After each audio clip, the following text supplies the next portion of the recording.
Detectar um sinal que não vem do espaço nem do céu, mas debaixo do gelo da Antártica. Foi exatamente isso que aconteceu e não é exagero dizer que esse sinal está deixando físicos no mundo inteiro sem dormir. Porque segundo tudo o que a física moderna conhece, ele simplesmente não deveria existir. Sinais de rádio estranhos captados por um dos lugares mais isolados do planeta, vindo de ângulos impossíveis, como se estivesse falando de dentro da Terra. E o mais assustador, se esses sinais forem reais do jeito que parecem, eles podem apontar para a maior descoberta da física moderna. Matéria escura, dimensões extras ou algo tão novo que ainda nem tem nome. E não, isso não é teoria da conspiração nem papo de internet. Esse caso foi publicado em uma das revistas científicas mais respeitadas do mundo e envolve experimentos reais, cientistas renomados e dados que simplesmente não fecham. Hoje você vai entender o que está acontecendo debaixo do gelo da Antártica, por que isso desafia tudo o que sabemos sobre o universo e por que esse mistério pode mudar a física para sempre. Eu sou o Marcelo Milos e depois da vinheta eu te conto.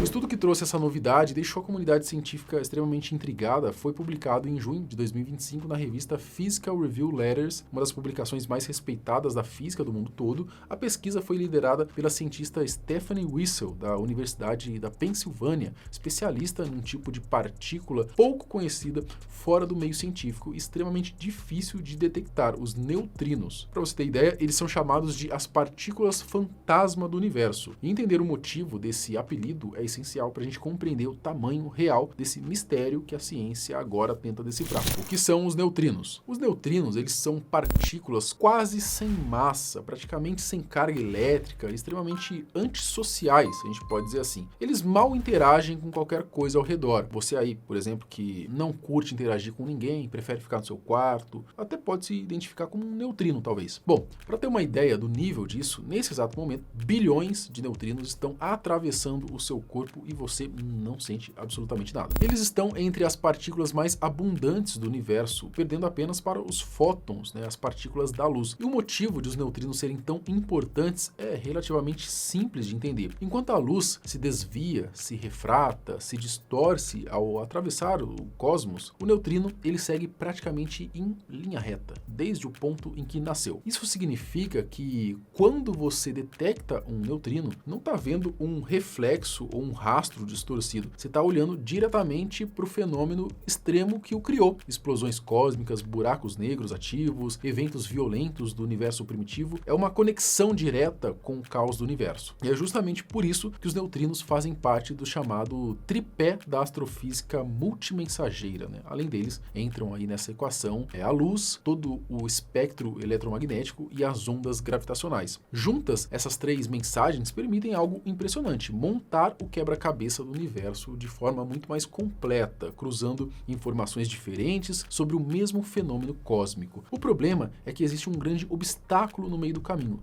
Detectar neutrino é algo absurdamente difícil.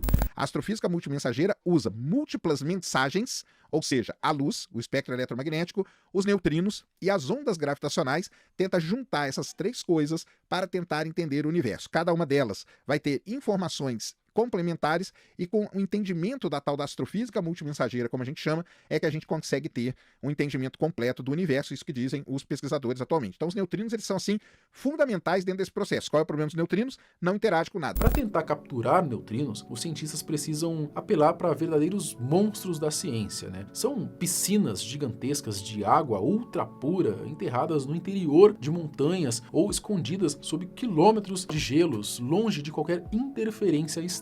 E é justamente aí que entra a Antártica. Lá existe o IceCube, não Rapper, um dos maiores observatórios de neutrinos do planeta. Esse colosso científico já conseguiu detectar neutrinos vindos de buracos negros ativos, viajando pelo universo há milhões, às vezes bilhões de anos, até finalmente deixarem um único sinal ali no meio do gelo antártico.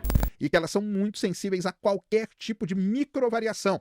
Porque se o neutrino passar ali, e ele não é que ele não interage totalmente, ele pouco interage. Se ele dá uma interagidinha ali qualquer, uma pequena variação, aquela pequena variação é sofrida. Mas existe um experimento ainda mais ousado que tudo isso, e é exatamente aí que essa história começa a sair do comum. Anitta e os sinais improváveis. Se prepara porque agora entra em cena um experimento poderoso, daqueles que podem realmente mudar a história. A Anitta, e não é a cantora Anitta, tá? É a Antarctic Impulsive Transient Antenna. A ideia por trás desse experimento é ousado ao extremo, né? Transformar toda a Antártica em um gigantesco detector de neutrinos. Funciona assim: um balão de alta altitude, ele sobe cerca de 40 quilômetros acima do gelo, carregando 48 antenas de rádio. E o detalhe mais curioso é que essas antenas não ficam apontadas para o céu, elas ficam voltadas para o gelo. Quando um neutrino de energia absurdamente alta atinge a camada de gelo antártico, ele gera uma cascata de partículas secundárias. Essa cascata produz um pulso de rádio conhecido como efeito Ascarian.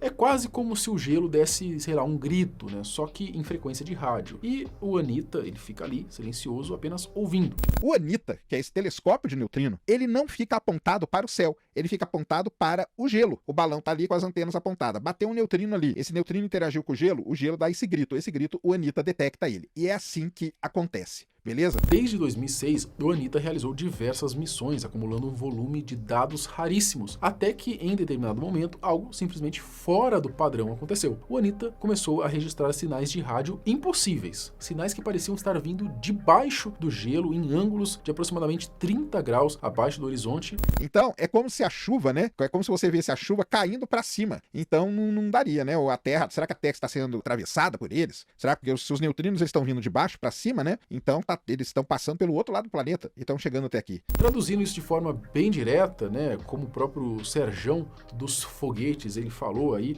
num vídeo onde ele explica tudo isso, é como se a chuva estivesse caindo para cima, né? E o que deixa os especialistas realmente intrigados é que, de acordo com tudo que a ciência conhece sobre os neutrinos, isso não deveria acontecer. Esses sinais indicariam que as partículas teriam atravessado todo o planeta Terra e ainda assim chegado fortes o suficiente para serem detectadas. Algo simplesmente que não faz muito sentido, né? Como, sei lá, se o neutrino atravessou a Terra por baixo, sei lá, e saiu lá por cima na Antártica, no gelo, né? Os pesquisadores revisaram os dados, refizeram simulações, compararam ali com modelos matemáticos, cruzaram tudo com outros observatórios para ter certeza de que não tem nenhum erro ali, né? Como ali, por exemplo, o Ice Cube, os detectores na Argentina, e o resultado, nada, né? Nenhum outro experimento registrou algo parecido, só o Anitta viu esses sinais. As hipóteses. A partir daí, os pesquisadores começaram a tentar entender por que só o Anitta conseguiu captar esses sinais tão únicos. E a primeira ligação que fizeram foi direta. Isso poderia ser uma das primeiras evidências diretas da matéria escura. A matéria escura compõe cerca de 85% de toda a matéria do universo, mas nunca foi detectada diretamente, porque ela interage praticamente só pela gravidade. Agora, se esses sinais forem partículas de matéria escura interagindo de uma forma inédita com a matéria comum, segundo aí o grandessíssimo Serjão dos Foguetes, isso pode ser simplesmente a descoberta do século. Isso poderia até abrir um caminho para a tão sonhada teoria da unificação, capaz de conectar relatividade e física quântica. Então, esses sinais poderiam ser as famosíssimas e tão proclamadas partículas da matéria escura, que estão interagindo de forma completamente nova com a matéria normal, e aí você dá esse sinal, que é um sinal anômalo que ninguém consegue detectar. Mas calma, porque existe outra possibilidade ainda mais perturbadora, as chamadas dimensões extras. Algumas teorias sugerem que o nosso universo tridimensional estaria flutuando dentro de um espaço com múltiplas dimensões. E talvez essas partículas estejam usando verdadeiros atalhos por essas dimensões reaparecendo onde ninguém espera. Isso nos colocaria perigosamente perto da teoria das cordas e, mais uma vez, da tão falada unificação da física. Pode ser que estejamos vendo pela primeira vez na história evidências de dimensões extras. Isso mesmo. Algumas teorias da física sugerem que o nosso universo tridimensional pode estar flutuando em um espaço de múltiplas dimensões. Talvez essas partículas estejam tomando atalhos dessas dimensões e aparecendo ali. Seriam portais dimensionais as partículas? Olha só. E outra coisa, se for isso também, estaremos de novo aí bem perto de resolver a teoria da unificação. Porque a teoria da unificação, uma das maneiras de tratar e de chegar na teoria da unificação é através da teoria de cordas. E a teoria de cordas propõe o quê? Múltiplas dimensões no nosso universo. Qualquer uma dessas duas teorias, tanto da matéria escura quanto a das dimensões extras, seria algo revolucionário, não só para a ciência, mas para o mundo inteiro. Porém, entretanto, todavia, infelizmente, para os entusiastas dessas ideias, a resposta pode ser bem mais simples. A própria Stephanie Wissel, ela afirma que isso pode ser apenas um efeito raro de propagação de ondas de rádio próximo ao gelo e ao horizonte, ou até algum fenômeno atmosférico ou geológico ainda desconhecido que faz esses sinais se comportarem de maneira estranha. Ou seja, talvez não seja matéria escura nem dimensões extras. Talvez seja apenas algo que ainda não entendemos sobre o próprio planeta Terra. Se for isso mesmo, seria um pouco desanimador para eles? Sim, mas ao mesmo tempo também seria algo legal, né? Afinal, continuaria sendo uma descoberta. O fato é que um novo detector já está a caminho para bater de frente com o ANITA, o PUEL, Payload for Ultra High Energy Observations. Ele será muito maior e muito mais sensível que o ANITA, e a expectativa é simples. Ou ele vai confirmar de vez se estamos diante de uma revolução na física, ou ele vai enterrar de vez esse mistério com uma explicação definitiva. Até lá, a única coisa certa é que algo está falando debaixo do gelo da Antártica, e a ciência ainda não sabe exatamente o que é, o que por si só já é intrigante. Comenta aqui embaixo o que você acha que pode ser isso. Lembrando, link do moletom aqui na descrição para quem me pergunta, tá? Até o próximo vídeo. Tchau!